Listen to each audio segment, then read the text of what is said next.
Les pharisiens, ils sleven eusm. Slever swam, voulant que les autres les appellent grands. Mais nous frères et sûrs, sommes tous frères. Alors le Seigneur dit, le plus grand parmi vous doit être votre serviteur. Quiconque veut slever sera abbesse. Quiconque veut très votre serviteur parmi vous sera l'œuvre. Alors parmi tous nos frères et sûrs, le plus grand, que doit-il faire? Il doit être le serviteur de tous les frères et sûrs. Trel, le serviteur de tous. Si quelqu'un veut slaver, il sera au contraire abbesse. Si quelqu'un veut parmi les frères et sûrs, Trel, le serviteur de tous, il sera au contraire l'œuvre par Dieu. Disons donc, tre préarté tre serviteur, prêt de servir les frères et sûrs. Finalement, le prêt élevera les frères et sûrs. Et puis, nous sommes dispos très serviteurs, dispos très humbles, seront au contraire grandement bénis par le prêt cleste. Le travail que nous faisons, donner beaucoup, servir beaucoup les frères et sûrs comme un serviteur, sera finalement grandement béni par le prêt cleste. Regardons maintenant les pharisiens. Fermez la porte du royaume des cieux devant les hommes. Qu'est-ce que cela signifie? Lisons cela. Scribes et pharisiens. Malheur vous hypocrites. Car vous avez en eux la clé de la connaissance. Fermez la porte du royaume des cieux devant les hommes. La porte du royaume des cieux est le Christ. Vous n'y entrez pas vous-même. Et ceux qui veulent y entrer, vous les en enchez. Quant aux pharisiens, ils sont maudits. Pourquoi sont-ils maudits?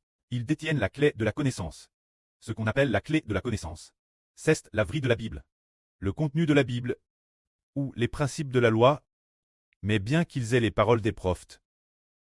Alors, ils ferment la porte du royaume des cieux devant les hommes. C'est dire qu'ils détiennent.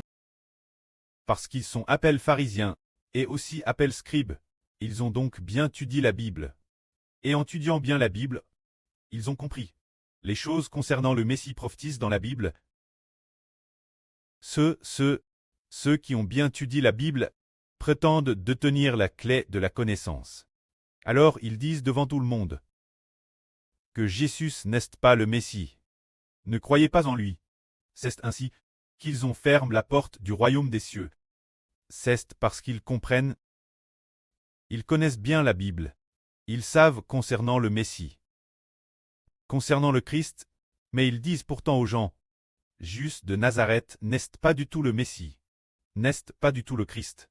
Car dans la Bible, le livre du prophète Mich dit que le Christ doit venir de Bethléem. Or, Jésus n'est qu'une Nazarène.